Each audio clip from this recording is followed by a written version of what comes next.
आज हम एक ऐसी कहानी के बारे में बात करेंगे जहां एक कपल अपनी शॉप पर इंसानी गोश्त बेचने लगता है और वो भी किस तरह लोगों को मारकर। मूवी के स्टार्ट में दिखाया जाता है कि पेरिस में विंसेंट और सोफी नामी एक शादीशुदा जोड़े की एक कसाई की दुकान है। बदकिस्मती से ये दुकान ज़्यादा नहीं चलती है क्योंकि शहर में कई और अच्छी शॉप हैं। उनके पास ज़्यादा कस्टमर नहीं आते और जो आते भी हैं वो इंतज़ार करते करते थक जाते हैं क्योंकि विंसेंट अजीब तरीके से गोश्त की कटाई करता रहता है। विंसेंट की बीवी भी इससे खुश नहीं है और तभी कुछ वेगन लोगों का एक ग्रुप उनकी दुकान पर हमला कर देता है। उन्होंने पेंट फेंका, चीज़ें तोड़ी और दीवार पर कुछ लिख भी दिया। दरअसल ये वो लोग हैं जो वीगन मीट के बेचने वालों के खिलाफ लड़ाई कर रहे हैं। विंसेंट उनका पीछा करता है और एक आदमी को पकड़कर ज़मीन पर गिरा देता है ताकि इसका मास्क उतार सके और वो इसका मास्क उतारकर इसका चेहरा देख लेता है। लेकिन इसके दोस्त फौरन वापस आकर विंसेंट को धक्का देकर इस आदमी को बचा लेते हैं। भागने से पहले वो विंसेंट के पेट पर लात मारते हैं। विंसेंट की दुकान टूट फूट गई थी जिसको बनवाने के लिए उसे उधार भी लेना पड़ सकता है। बाद में ये दोनों अपने दोस्त स्टेफनी और मार्क से मिलने जाते हैं और बताते हैं कि बैंक ने उन्हें दुकान को ठीक करने के लिए कर्ज देने से इनकार कर दिया है जिसकी वजह से उनका जल्द ही दिवालिया हो जाएगा। पहले तो स्टेफनी हमदर्दी जाहिर करती है लेकिन फिर वो मार्क की कसाई की दुकान से होने वाली कमाई के बारे में बड़ी बड़ी बातें करने लगती है क्योंकि मार्क की भी मीट की शॉप थी और वो काफ़ी पैसे वाला आदमी था। डिनर के दौरान मार्क भी अपनी इनकम के बारे में बढ़ चढ़कर बात करता है जो कि विंसेंट को बिल्कुल भी अच्छा नहीं लगता और सूफी भी अपने शौहर पर गुस्सा होती है। मार्क विंसेंट को एक तोहफा देता है, एक बंदूक, ताकि वो अपनी दुकान की हिफाजत कर सके। विंसेंट के पास बंदूक रखने का परमिट नहीं था इसलिए वो इस बंदूक को लेने से हिचकिचाता है लेकिन मार्क जोर देकर कहता है और पूल में गोली चलाकर उसे गन लेने के लिए उकसाने की कोशिश करता है। घर लौटते वक्त सूफी विंसेंट से कहती है कि उन्हें अब अलग हो जाना चाहिए क्योंकि उनकी शादी से वो तंग हो चुकी है और अब वो विंसेंट से अलहदगी चाहती है। विंसेंट सुन रहा होता है लेकिन कोई जवाब नहीं देता। अचानक वो उस लड़के को साइकिल चलाते हुए देख लेते हैं जो पिछली दोपहर दुकान पर तोड़ फोड़ करके गया था। विंसेंट उससे बदला लेना चाहता था। अचानक विंसेंट गाड़ी रोकता है और इस आदमी से निमटने का फैसला करता है। वो उसे ढूंढने के लिए गाड़ी रिवर्स चलाता है लेकिन गलती से उसी पर गाड़ी चढ़ा देता है और जब वो कार से उतरकर देखता है तो वो बहुत डर जाता है क्योंकि वो लड़का मर चुका था। खौफज़दा होकर विंसेंट पुलिस को फ़ोन करना चाहता है और बताना चाहता है कि ये एक हादसा था लेकिन सूफी बताती है कि उसने अभी शराब पी है और गाड़ी की डिग्गी में एक बंदूक भी है जिसकी वजह से उसे उम्र कैद हो सकती है। इसलिए वो उसे अपने शॉप पर ले जाते हैं। उस रात देखी गई एक डॉक्यूमेंट्री को याद करते हुए सूफी एडवाइस करती है कि वो एक मशहूर सीरियल किलर की नकल करें जो कि मरने वालों की लाशों के टुकड़े करके उन्हें शहर भर के कचरों के डब्बों में फेंक देता था। कुछ ही लम्हों बाद विंसेंट उस मरे हुए आदमी को अपनी कसाई की मेज़ पर रख देता है और उसे अपने काम के औजारों से काटना शुरू कर देता है। वो उसे बड़े बड़े टुकड़ों में काटता है और फिर उन्हें छोटे छोटे टुकड़ों में तब्दील कर देता है। इस अमल में उस लड़के का एक कान गिर जाता है और कुत्ता उसे खा जाता है। कुत्ते को ये इतना पसंद आता है कि वो और मांगने के लिए भौंकने लगता है। विंसेंट दूसरा कान भी फेंक देता है और अपने कुत्ते को इसे खाते हुए देखकर सोच में पड़ जाता है। काम ख़त्म करने के बाद विंसेंट अपने बेडरूम में जाता है जहाँ सूफी एक क्राइम डॉक्यूमेंट्री देख रही होती है। वो इसे बताती है कि वो वहाँ नहीं सो सकता क्योंकि अब वो अलग हो चुके हैं। विंसेंट के पास कोई चारा नहीं होता और वो सोफे पर सोने के लिए मजबूर हो जाता है। अगली सुबह विंसेंट देर से उठता है और दुकान पर फौरन पहुंच जाता है सिर्फ ये जानने के लिए कि कहीं सूफी ने वो इंसानी गोश्त तो नहीं बेच दिया जो उसने स्लाइसर पर छोड़ा था क्योंकि विंसेंट डर गया था कि कहीं ये वो वीगन मेट समझकर इंसानी गोश्त न बेच दे। इससे पहले कि वो उसे डांट पाता विंसेंट को पता चलता है कि सूफी ने इंसानी गोश्त कस्टमर को बेच दिया है और कस्टमर वापस आ जाता है। कस्टमर ने कहा कि वो गोश्त सबसे ज़्यादा शानदार गोश्त है जो वो सुबह लेकर गया था और वैसा गोश्त उसने कभी नहीं खाया और वो लड़की मज़ीद गोश्त मांगने लगती है। विंसेंट उसे कुछ और बेचने की कोशिश करता है लेकिन वो सिर्फ वही गोश्त खाना चाहती है। सूफी को समझ नहीं आता कि आखिर मसला क्या है, इसलिए विंसेंट कहता है कि उसने सप्लायर तब्दील कर दिया है। विंसेंट कस्टमर से कहता है कि ये ईरानी सूअर का गोश्त है, काक जितना चाहती है अभी खरीद सकती है। जब वो चली जाती है तो सूफी सच्चाई जानना चाहती थी। जब उसे हकीकत मालूम होती है तो वो बहुत घबरा जाती है, लेकिन फिर विंसेंट से कहती है कि वो इसे ज़ाया ना करे बल्कि ख़ुद भी उसे खा के देखे। विंसेंट इनकार कर देता है, लेकिन सूफी कहती है कि अगर वो पूरे जिस्म को बेच दें तो तमाम सबूतों से छुटकारा हासिल कर सकते हैं। उसी वक्त एक और कस्टमर आता है। वो पहले वाली कस्टमर का दोस्त है जिसने इसके साथ नया गोश्त शेयर किया था। अभी वो भी वही गोश्त खाना चाहता है। ईरानी सूअर की गोश्त की अफवाहें फैल जाती हैं और जल्द ही दुकान के बाहर कस्टमर की लाइन लग जाती है। वो दोनों इंसानी गोश्त बेचते रहते हैं और अच्छा खासा मुनाफा कमा लेते हैं। और उन्हीं में पुलिस वाला भी ईरानी सूअर का गोश्त खरीदने आता है, तो दोनों मियाँ बीवी घबरा जाते हैं। लेकिन खुशकिस्मती से वो इंसानी गोश्त को पहचान नहीं पाता। शाम को विंसेंट रात के खाने में इंसानी गोश्त का टुकड़ा पकाता है और सोचता है कि आखिर ऐसा क्या है इस मीट में जो लोग इतने शौक से खा रहे हैं। और वो ख़ुद भी उसे ट्राई करता है और उसे भी उसका जायका बहुत पसंद आता है। वो जानता है कि ये इंसानी गोश्त है और ये गलत है, लेकिन पैसों की लालच ने उसको और उसकी बीवी को अंधा बना दिया था। सूफी सोचती है कि उन्हें लोगों को मारकर उनका गोश्त बेचना शुरू कर देना चाहिए, जिसे विंसेंट मजाक समझता है। सूफी संजीदा होती है और कहती है कि इससे इसकी दुकान बच सकती है। अगले दिन उनकी बेटी क्लोई अपने बॉयफ्रेंड लोकास से मिलवाती है। वो इसी वीगन लोगों की टीम का मेंबर है जो उसकी दुकान पर हमला करके गए थे, लेकिन वो बताता है कि वो गोश्त खाने वालों की इज्जत करता है और उन वेजिटेरियन ग्रुप की तरह नहीं है जिन्होंने दुकान पर हमला किया था। विंसेंट और सूफी को पहले तो कोई एतराज़ नहीं होता, लेकिन जब वो सुनते हैं कि क्लोई भी अपने बॉयफ्रेंड के लिए वेजिटेरियन बन गई है तो वो हैरान रह जाते हैं। लुकास विंसेंट के बनाए हुए जूस नहीं पीता क्योंकि वो चिकन के रस में भीगे हुए होते हैं, और ना ही वो इनकी शराब पीता है। वो बताता है कि वो सिर्फ वेगन वाइन पीता है क्योंकि रिवायती वाइन कुचले हुए अंगूरों से बनती है जिनमें कीड़े होते हैं। और बाद में सूफी केक लाती है, लेकिन वो भी नहीं खाता क्योंकि उनमें दूध और अंडे होते हैं। वो मजाक करते हुए सूफी को एक बूढ़ी गाय भी कह देता है। ये सब उन्हें बहुत बुरा लगता है। वो बताता है कि फार्मों में जानवरों के साथ किस तरह सलूक किया जाता है। क्लोई और लोकास के जाने के बाद विंसेंट बहुत मायूस हो जाता है और लोगों को मारने के लिए तैयार हो जाता है। और वो सोचता है कि क्यों ना हम ऐसे लोगों की तलाश करें जो वेगन हो और उन्हें मारकर हम अपने कारोबार को आगे बढ़ाएं। तो सूफी इसका आइडिया बहुत पसंद करती है और वो एक वेगन रेस्टोरेंट जाते हैं और किसी ऐसे शख्स की तलाश में जिसके पास ज़्यादा गोश्त हो और जो दबाव में ना हो। वो बड़े साइज़ के बावर्ची को अपना अगला शिकार चुनते हैं और सोचते हैं कि वो इसे किस तरह मारेंगे। जब उस आदमी की शिफ्ट ख़त्म होती है तो विंसेंट इसके घर में जाता है और चाकू तैयार करता है, लेकिन जब वो आदमी चीखता है तो विंसेंट घबरा कर भाग जाता है। वो गाड़ी में सूफी से मिलता है और उसे बताता है कि आदमी ने खुद को बचा लिया, इसलिए उसे भागना पड़ा। सूफी समझ जाती है कि वो झूठ बोल रहा है और कहती है कि उन्हें कोई अच्छा प्लान बनाने की ज़रूरत है और एक आइडिया देती है कि क्यों ना हम वीगन ग्रुप के मेंबर बन जाएं। इसके बाद वो उन्हें फंसा सकते हैं। इसके बाद वो एक मीट शॉप के बाहर खड़े होकर प्रोटेस्ट करते हैं। जबकि एक आदमी उन्हें बुरा भला कहता है तो सूफी उससे बहस करती है और लोकास से सीखी गई तमाम मालूमात का इस्तेमाल करती है।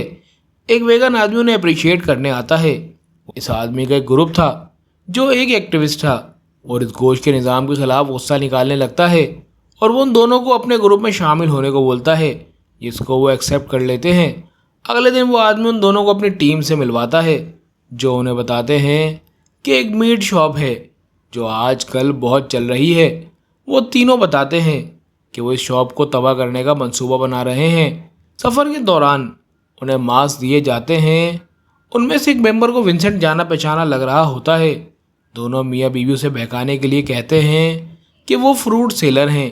जब वो गोश्त की शॉप पर पहुंचते हैं तो सूफी हैरान रह जाती है क्योंकि ये मार्क की शॉप थी, इसलिए वो बाहर खड़े होकर पहरा देने का बहाना करती है। मगर विंसेंट चला जाता है क्योंकि विंसेंट को मार्क पर वैसे भी बहुत गुस्सा था। विंसेंट उन तीनों के साथ शामिल हो जाता है और जगह को तबाह करने, आग लगाने और यहाँ तक कि मार्क की तस्वीरों में पेशाब करता है और मज़ा लेता है। बाद में सूफी और विंसेंट एक रेस्टोरेंट में जाते हैं जहाँ सूफी उसे दोस्त के साथ धोखा करने पर बुरा भला कहती है। विंसेंट को लगता है कि मार्क जैसे बड़े चेन स्टोर्स वेगन लोगों से ज़्यादा छोटे कारोबारियों को नुकसान पहुंचा रहे हैं। वो एक स्टेक ऑर्डर करते हैं लेकिन उसे खाने का दिल नहीं करता क्योंकि ये उतना मज़ेदार नहीं है जितना कि इंसान का गोश्त। विंसेंट दोबारा कत्ल करने से इनकार कर देता है और सूफी उसे एक डरपोक इंसान कहती है और कहती है कि वो सिर्फ इस पर भरोसा करता है जब चीज़ें मुश्किल हो जाती हैं तो वो भाग जाता है। इसकी बातें विंसेंट को इतना गुस्सा दिलाती हैं कि वो उसे मारने के लिए कांटा उठाता है लेकिन ख़ुद को रोक लेता है और बताता है कि अब सब कुछ ख़त्म हो चुका है। उन दोनों की लड़ाई होती है और विंसेंट वहाँ से चला जाता है। वहाँ पर एक वेटर आता है जो सूफी को अकेले देखकर उस पर लाइन मारता है। वो भी उसका जवाब देती है जिससे उनके दरमियान काफ़ी बातें होती हैं जो कि धीरे धीरे काफ़ी आगे बढ़ जाती हैं। फिर वो वेटर सूफी को किस करता है जिससे वो इसकी ज़बान काट लेती है, जिससे वो गुस्सा में आ जाता है और सूफी कहती है कि तुम मेरे घर चल सकते हो, मैं वहाँ तुम्हें दवाई लगा दूंगी। तो वो आदमी भी मान जाता है। लेकिन जब विंसेंट ये सब देखता है तो बहुत गुस्सा करता है कि हमारी लड़ाई क्या हो गई, तुम एक लड़के को घर ले आई हो। अपनी बीवी पर बहुत चिल्लाता है कि तुम ऐसा कैसे कर सकती हो। तो वो कहती है कि ये हमारे लिए एक मीट का टुकड़ा है और हम इसे मार कर इसका मीट बेच सकते हैं क्योंकि ये एक वीगन है। ये बात सुनकर वो मान जाता है और कहता है कि तुम इसे बिज़ी करो, मैं आकर इसका काम 35 करता हूँ। लेकिन बहुत देर हो जाने पर भी विंसेंट नहीं आता तो वो बताता है कि वो किसी भी इंसान की जान नहीं ले सकता। उस समय सूफी इस वेटर के पास चली जाती है और जब विंसेंट जाकर देखता है तो पता चलता है कि वो इंटीमेट होने वाले हैं। इस बात को देखकर वो गुस्से से पागल हो जाता है और वो वेटर को मारने लगता है और इतना मारता है कि वो मर जाता है। उसी वक्त क्लोई घर आ जाती है, इसलिए विंसेंट मछली घर के पानी से अपना चेहरा धोता है और सूफी वेटर के कपड़े और लाश को सोफे के पीछे छुपा देती है। क्लोई परेशान है क्योंकि लोकास ने इससे ब्रेकअप कर लिया है, क्योंकि इसे ऐसा लगता है कि वो चुपके से गोश्त खा रही है क्योंकि वो एक कसाई की बेटी है और उसके खून में गोश्त की मोहब्बत होती है। वो आज रात अपने वालिदैन के साथ रहना चाहती है और दुकान के गोश्त से बना डिनर खाना चाहती है, जिससे वो दोनों घबरा जाते हैं। वो उसे लोकास के पास वापस जाने और उसे दूसरा मौका देने के लिए कहते हैं क्योंकि वो समझते हैं कि वो एक अच्छा लड़का है। क्लोई के जाने के बाद वो दोनों लिविंग रूम में खून साफ करते हैं और लाश को काटने लगते हैं। जब वो एक साथ काम करते हैं तो उन्हें लगता है कि उनका रिश्ता फिर से मजबूत हो रहा है। वो वेटर की बाइक को दरिया में फेंक देते हैं और बाद में सोफे पर एक साथ सो जाते हैं। अगली सुबह वो दोनों मार्क की शॉप पर जाते हैं क्योंकि उन्हें अपनी तबाहशुदा दुकान मिली है। सूफी को पहले तो बड़ा बुरा लगता है, लेकिन जब स्टेफनी बातों ही बातों में विंसेंट की दुकान का मजाक उड़ाती है तो उसका दिल बदल जाता है। ऑफिसर एनाक बताता है कि ये वही कारकुन थे जिन्होंने विंसेंट की दुकान पर भी हमला किया था और यहाँ तक कि उन्हें फुटेज भी दिखाता है। स्टेफनी और मार्क हुकूमत से पैसों का मुतालबा करते हैं, जबकि एनाक निजी तौर पर सूफी और विंसेंट से मज़ेदार ईरानी पोक मांगता है क्योंकि ये वही ऑफिसर है जो उनकी शॉप से मीट खरीदता है। इस दोपहर दुकान के बाहर ईरानी पोर्क खरीदने के लिए एक लंबी कतार लगी होती है और पूरी लाश कुछ ही घंटों में बिक जाती है। सूफी वादा करती है कि कल उनके पास और मीट होगा, इसलिए वो शाम को वेगन रेस्टोरेंट के शेफ को अगवा कर लेते हैं और काफ़ी घबराहट के बाद बाट टप में उसे मार देते हैं। दिन गुजरते जाते हैं और वो दोनों मुख्तलिफ तरीक़ों से वेगन्स लोगों को मारते रहते हैं। विंसेंट की घबराहट ख़त्म हो जाती है और तब वो शिकार को शौक का मज़ा लेता है। हर रोज़ उनके पास मज़ीद कस्टमर आते हैं और दुकान पर कतारें बहुत लंबी होती हैं। वो दोनों एक साथ काम करते हुए करीब आ जाते हैं और लोगों को मारना उनके लिए इतना मामूल बन जाता है कि वो कत्ल करते वक्त मजाकिया गुफ्तगू करते हैं। एक रात वो एक वीगन आदमी के गोश्त के प्लांट को तबाह करने के बहाने से बुलाते हैं जब वो आदमी मास्क चुन रहा होता है तो विंसेंट अपने चाकू तैयार करता है, लेकिन आदमी उसे देख लेता है और उसे लात मारकर भाग जाता है। दोनों उसका जंगल में पीछा करते हैं, लेकिन बदकिस्मती से वो उनकी नज़रों से गायब हो जाता है। सूफी सोचती है कि उनका एडवेंचर ख़त्म हो गया है, लेकिन विंसेंट अंधेरे में किसी के हिलने की आवाज़ सुनता है। फिर सूफी इस आदमी को फ़ोन करती है और रिंगटोन उसकी लोकेशन बता देता है। आदमी घबरा जाता है और दोबारा भागने की कोशिश करता है, लेकिन गिर जाता है। जब दोनों इसके पास पहुंचते हैं तो उन्हें पता चलता है कि वो तो पहले ही मर चुका है और खौफ ने उसे दिल का दौरा दे दिया है। वो उसे उठाकर अपने घर ले आते हैं। अगले दिन सोफी और विंसेंट दिल का दौरा पड़ने वाले आदमी से बने स्टेक को स्टेफनी और मार्क के साथ शेयर करते हैं। उनका लाइफस्टाइल काफ़ी बदल गया था। स्टेफनी और मार्क को उनसे जलन होने लगती है। वो अपनी महंगी महंगी चीज़ें दिखा रहे होते हैं। जब मार्क एक निवाला लेता है तो वो हैरान हो जाता है, क्योंकि गोश्त में दांत का एक टुकड़ा मिलता है और स्टेफनी उसे पीस मेकर के तौर पर पहचान लेती है, जो अक्सर पेशेंट को लगाया जाता है। विंसेंट फ़ौरन उसे ले लेता है और उन्हें बताता है कि दरअसल ये एक माइक्रोचिप है, एक ऐसी चिप जिसका इस्तेमाल किसान अपने जानवरों को ट्रैक करने के लिए लगाते हैं। मार्क उनकी छोटी दुकान का मजाक उड़ाता है तो विंसेंट भी गुस्से में उसे बुरा भला कहने लगता है। गुस्से में आकर मार्क विंसेंट पर झपट पड़ता है और वो पाक में लड़ने लगते हैं, अपनी बीवियों को नज़रअंदाज करते हुए। विंसेंट मार्क को पूल में धकेल देता है और उसका कान काटकर बगैर सोचे समझे चबाने लगता है। जब स्टेफनी उसे टोकती है तो विंसेंट उसे थूक देता है, जैसे कि ये बहुत गलत हुआ, और दिखावा करता है कि वो सिर्फ गुस्से में था। ये देखकर मार्क उसकी बीवी डरकर भाग जाते हैं। वो पूरे शहर में घूम घूम कर लोगों को मारते हैं और उनकी लाश न मिलने पर पुलिस को कोई शक भी नहीं होता। फिर वो जानवरों की डॉक्यूमेंट्री देखते हैं, जैसे सांप की तरह लोगों का गला घोटने जैसी दीगर टेक्निक सीख सकें। कुछ रातों को इंसानी गोश्त खाने से उन दोनों में इतनी हिम्मत हो जाती है कि वो बेकाबू हो जाते हैं। एक दोपहर वो पार्क में बारबेक्यू पिकनिक कर रहे होते हैं और एक आदमी धुएं और जलते हुए लाशों की बू के बारे में शिकायत करता है, क्योंकि ये उसका पसंदीदा योगा स्पॉट है। वो दोनों से खुश करने के लिए हाँ में हाँ मिलाते हैं, लेकिन आखिर में उसे भी मार देते हैं। कुछ वक्त बाद वो दोनों नए शिकार की तलाश में एक वैगन इवेंट में शामिल होते हैं। विंसेंट एक बहुत ही मोटे लड़के की तरफ तवज्जो करता है, लेकिन खुद को रोक लेता है, क्योंकि वो बच्चों को नुकसान नहीं पहुंचाना चाहता। उसी वक्त वो कोलोई और लोकास से टकरा जाते हैं, लिहाजा उन्हें दिखावा करना पड़ता है कि वो वेगन बन गए हैं और सिर्फ कारोबार चलाने के लिए वो गोश्त को बेचते हैं। लोकास हाल ही में लापता होने वाले तमाम वेगन्स के बारे में बात करता है और बताता है कि शायद किसानों की यूनियन या कसाई इसके पीछे हैं। बात करते करते उसे इतना गुस्सा आ जाता है कि वो इन दोनों को इवेंट से बाहर निकाल देता है और उन्हें कसाई कहने लगता है। बाहर जाते हुए सूफी एक काली औरत को देखती है और बताती है कि ये वो जायका है जो उन्होंने अभी तक नहीं आजमाया। विंसेंट औरतों को ना मारने के अपने उसूल को तोड़ने का फैसला करता है और वो इसका पीछा करता है। उस रात औरत को काटते वक्त विंसेंट का चाकू टूट जाता है। वो नया चाकू लेने के लिए दुकान पर जाता है और उसी वक्त ऑफिसर एनाक को दरवाजे पर देखता है, क्योंकि वो इस वक्त बॉडी को काट रहा होता है। ऑफिसर को बस ये देखकर हैरत होती है कि दुकान की लाइट्स इस वक्त भी जल रही हैं, लिहाजा विंसेंट दिखावा करता है कि वो देर से काम कर रहा है। और उसी वक्त उनका कुत्ता मुंह में एक हाथ लिए आ जाता है, तो विंसेंट उसे डराने के लिए चीखता है। वो कहता है कि उसने एक कुत्ता रखा हुआ है और उसे ट्रेनिंग दे रहा है, क्योंकि उसकी दुकान पर हमला हुआ था। जाने से पहले एनाक लापता होने वाले वेगन्स का जिक्र करता है। एनाक के जाने के बाद विंसेंट सूफी को बताता है कि उसने औरत का गोश्त फेंक दिया है, क्योंकि उसे लगता है कि एनाक को कुछ शक है। उन्हें ये काम बंद करना होगा, लेकिन सूफी नहीं चाहती, क्योंकि वो सबसे मशहूर सीरियल किलर्स की रिकॉर्ड को तोड़ना चाहती है। उनकी बहस तब ख़त्म होती है जब वो दरवाजे की घंटी सुनते हैं और परेशान हो जाते हैं, लेकिन दरवाजे पर लोकास होता है।